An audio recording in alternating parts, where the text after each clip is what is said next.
Hey there, doodle lover. Are you ready to finally feel proud of your doodle's behavior? Not just their adorable face? Then don't miss my free 10-day Doodle Parent Challenge starting September 5th. It's the training reset you've been craving. Live, science-backed, and built just for doodle parents like you. Head to thedoodlepro.com/parent challenge to save your free spot now. That's thedoodlepro.com/parent challenge. I'll see you inside. Happy International Doodle Dog Day. I am thrilled to celebrate your wonderful doodles and you fabulous people who love them. Hey, every day is Doodle Day in my book. Let's get started. Doodle breed dogs are easy to love, but can be challenging to parent. I'm doodle expert Corinne, also known as the Doodle Pro, and I'm here to help doodle parents have a more fulfilling and rewarding experience with their doodles. No one has professionally worked with as many different doodle breeds or has more experience with doodles than I have, and I love to share my expertise in a fun, compassionate, and non-judgmental way. From my years of work and education in the pet care and dog training industry, I have an incredible network of skilled training, grooming, and veterinary professionals to share their knowledge with you and give you the doodle-specific answers you're looking for. I hope you enjoy today's episode as I help you parent your doodle like a pro. At the end of this episode, I'll share the special treat I created for you just for this occasion. Today's episode is airing 2 days early to celebrate this holiday, and the next 5 weeks will feature bonus Thursday episodes devoted to each of today's most popular doodle breed mixes. The longest running mixes, Labradoodles and Goldendoodles, each get a special episode. Then the most popular lapdog doodle, Cavapoos, which I'm biased as that's my personal doodle Nestlé's mix, followed by the more trendy mixes of Bernedoodles, Aussiedoodles, and the latest trend on the scene, Sheepadoodles. Today, we're going to discuss what makes doodles so unique, trends, and my personal path to doodles. There are different tales of where the intentional breeding of doodles began, or which was first.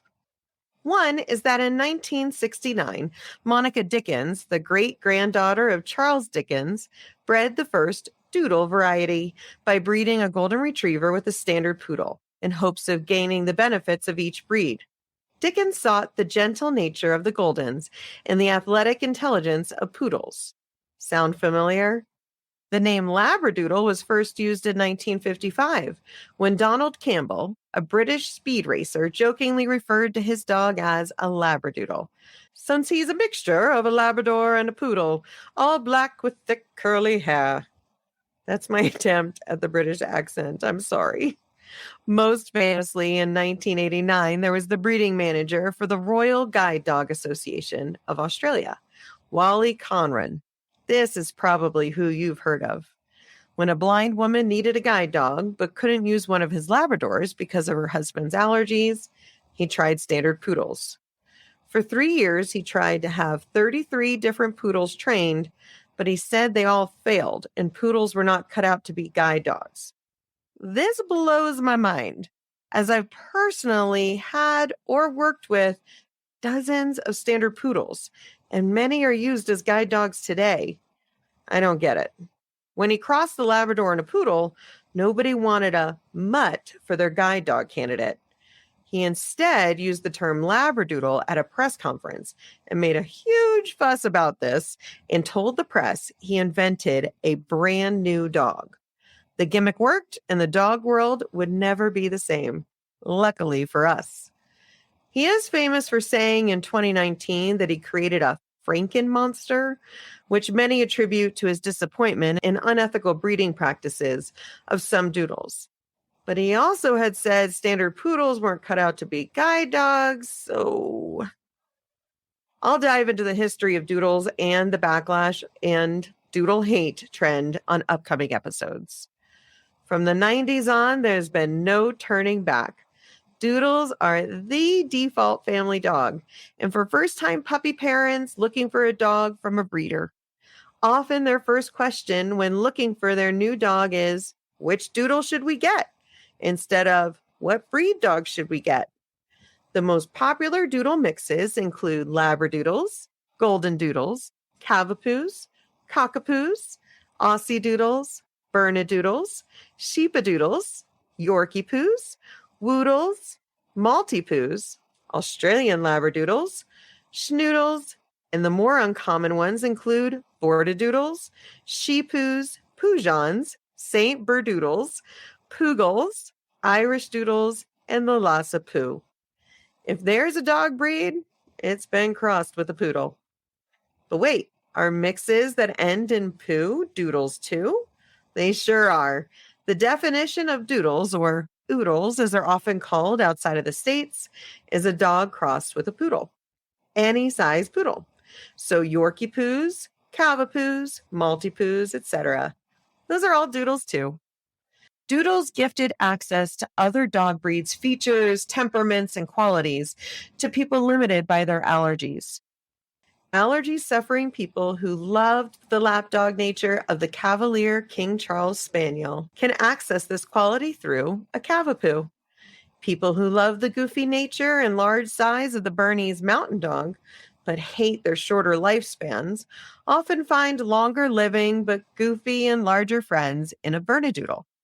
People who love the silly side of a Golden, who has never met a stranger, but whose health doesn't allow them to have a Golden Retriever's coat, can enjoy those traits in a Goldendoodle. I'm one of those people who suffer from allergies to dogs. Yes, I am a dog trainer who's allergic to dogs. Is your mind blown? Growing up, my mom had the same allergies I have, and we were told that dogs were not an option for our family. I was not to be dissuaded. I eagerly wrote to Santa every Christmas in my crayons to plead for a puppy. I promised that big jolly man that I would keep that puppy in my room, and my mom's allergies would be safe. Instead, Santa helped me grow my enormous collection of dog figurines, books, training guides, and stuffed animals. Even when my now 13-year-old son was born, the theme for his room was dogs. Only when I was an adult after grad school did I meet a standard poodle. And poof, my allergies were safe. That is not the case for all varieties of dog allergies. Of course, if you're allergic to dog saliva, there's not a dog breed or mix out there that's without any saliva. A standard poodle was my young family's first dog, and dearest Hershey was a wonderful family dog. She taught me so much about the lifelong anxiety and fear a dog can need help with when not socialized properly and early. We brought her home to us after the peak socialization window had closed, and she was ripe in a fear period. She was my crossover dog as well, teaching me how to move from outdated training principles to force and fear-free science-based ones.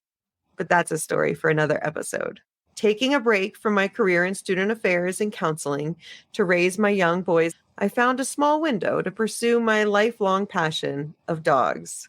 And there's been no turning back.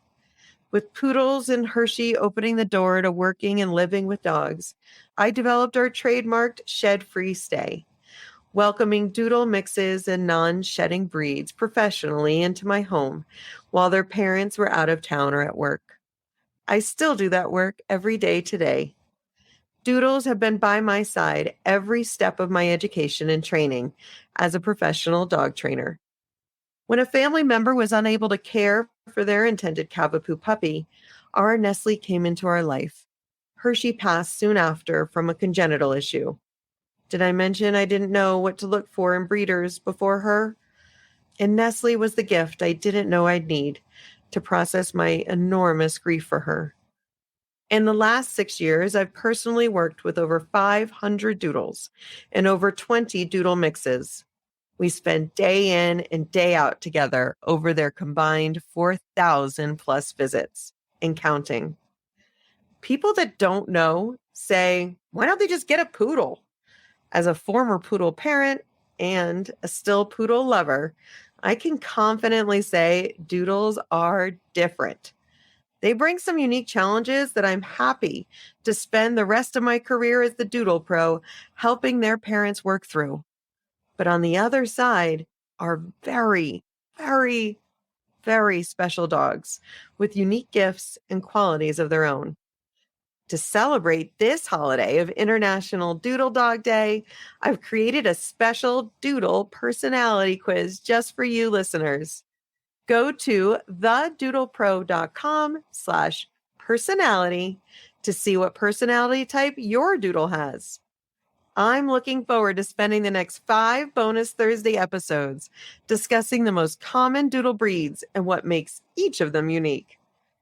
And I can't wait to hear the results of your doodle's personality quiz from the page, thedoodlepro.com/personality. Happy International Doodle Dog Day.